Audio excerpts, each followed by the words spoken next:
Hello, on se retrouve pour une nouvelle vidéo lecture. Aujourd'hui, je vais vous parler de ce livre qui s'intitule « Dès que sa bouche fut pleine » de Juliette Houry. Alors très honnêtement, c'est un livre qui n'a rien à voir avec le contenu de ma chaîne. Parce que c'est pas du tout un livre militant, c'est pas un livre qui parle des Antilles ou des Noirs, ça n'a aucun rapport, mais je l'ai trouvé vraiment intéressant et donc je voulais vous en parler. Donc pour vous expliquer, c'est un livre, c'est un roman. Donc c'est une dystopie, c'est-à-dire que c'est un monde qui ressemble au nôtre, mais qui a des éléments totalement fantaisistes. C'est un livre très intéressant, très original, très surprenant, dans lequel ça se passe dans un monde qui ressemble au nôtre, mais dans lequel le sexe remplace la nourriture, le fait de manger. C'est-à-dire que c'est une société dans laquelle manger est tabou. On ne mange qu'avec son partenaire, son mari. On ne mange pas en public.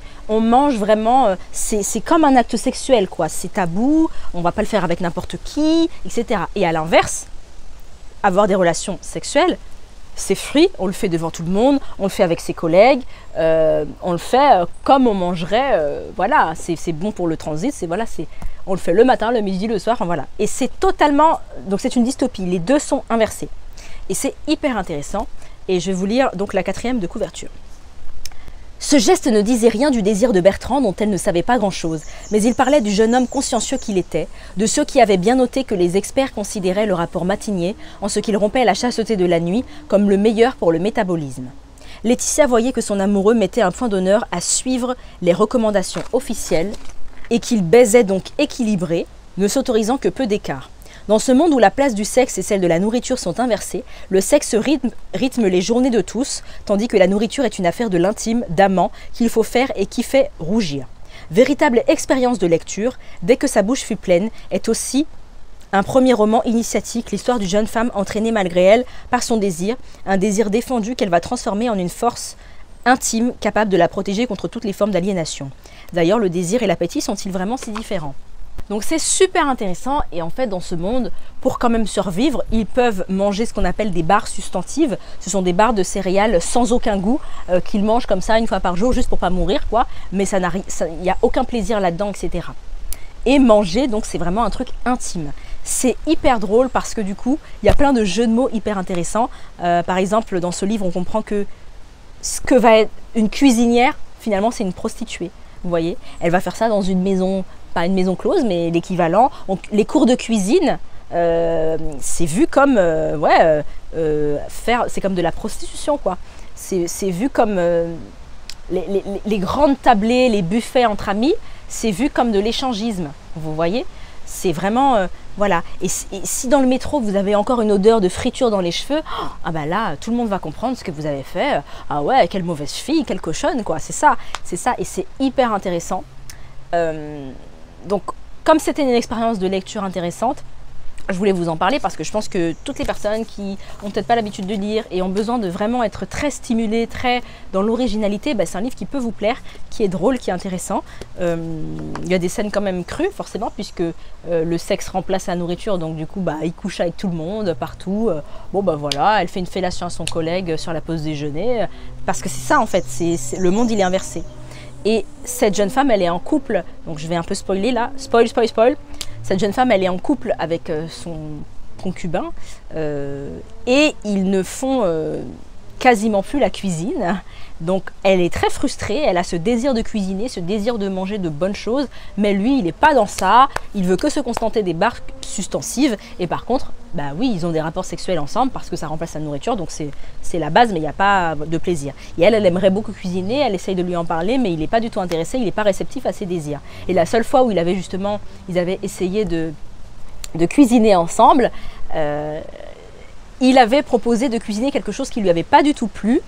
Et elle a failli s'étouffer et vomir, donc ça a été assez traumatisant pour elle. Je pense que vous faites le lien avec certaines pratiques sexuelles et vous comprenez en fait que voilà, la différence de désir entre l'un et l'autre peut être parfois oppressante.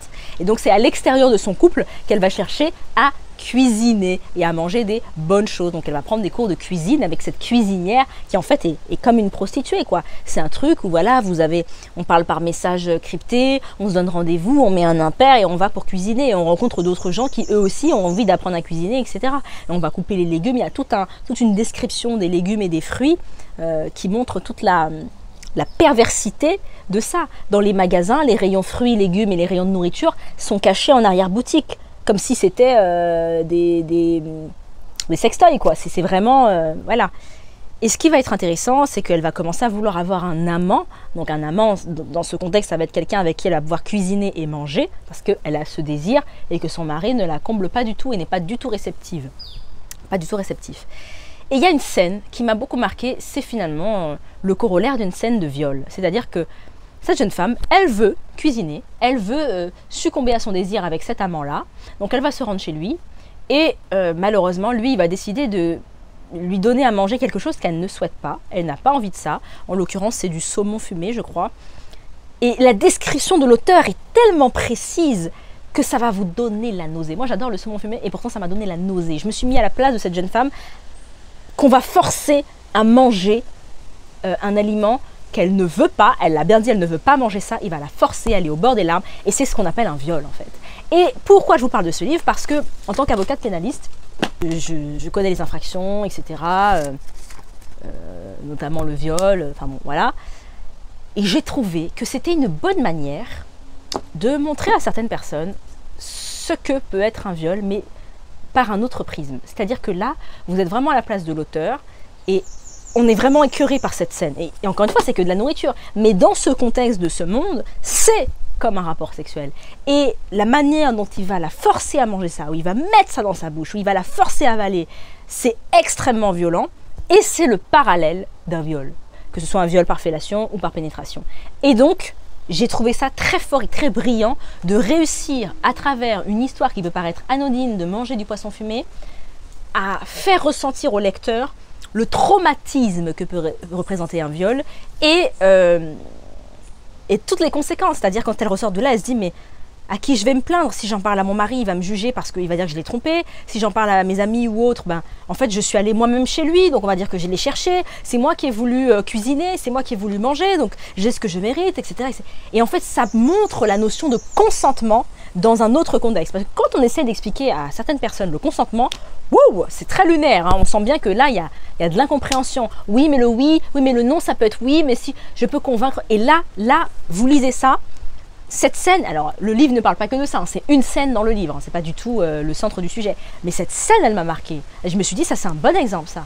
C'est une bonne immersion pour comprendre la notion de consentement quand on vous force à faire quelque chose que vous n'avez pas envie. Moi, quand j'ai lu ce passage, j'ai eu physiquement la nausée, j'ai ressenti la nausée que la fille, elle a eue, parce qu'on va vous décrire ce moment où elle sent le contact de ce saumon fumé qu'elle ne veut pas, qui est dans sa bouche, le goût, etc., la texture. Et c'est ce que va ressentir une victime de viol, notamment par fellation. Et je crois que c'est aussi par l'art, parfois, qu'on peut faire passer des messages. Je ne dis pas que c'était le but de l'auteur, hein. Peut-être qu'elle a juste écrit cette scène comme ça. Mais moi, je trouve ça super méga intéressant. Et voilà, là, on est vraiment plongé dans ce non-consentement et à quel point ça peut être violent et traumatisant. Enfin bref, c'est un livre extrêmement intéressant, surprenant. Alors, certains pourraient trouver que le scénario est quand même un peu plan-plan. C'est vrai que c'est pas un scénario où il se passe énormément de choses extraordinaires, mais le contexte est tellement extraordinaire et original que je pense que le scénario n'a pas besoin d'être hyper changeant, etc., puisque ça aurait fait limite too much. Donc c'est super intéressant. C'est, je crois, c'est le premier roman de Juliette Houry, donc pour un premier roman, mais c'est extraordinaire et c'est vraiment super intéressant. Moi, j'ai pas mal rigolé, j'ai pas mal eu de rictus parce qu'il y avait des jeux de mots vraiment bien trouvés. Je ne vais pas vous les spoiler pour vous garder quand même le plaisir de lecture. Mais voilà, n'hésitez pas à aller l'acheter. Il coûte 21,85 €. Enfin, moi, c'est ce prix-là que je l'ai payé. Mais je crois qu'en France, on peut le trouver à 19 €. Ça vaut le prix. C'est accessible à tout lecteur, un niveau de lecture accessible à tous. C'est bien écrit, c'est drôle. C'est profond, hein. Vraiment, faut pas se fier. Voilà. Et puis, ouais, moi j'ai bien aimé. Donc voilà, n'hésitez pas à l'acheter. Et ça n'avait aucun rapport avec ma chaîne, mais j'avais envie de faire une petite vidéo dessus. Donc je vous embrasse et je vous souhaite une bonne journée. Bye bye.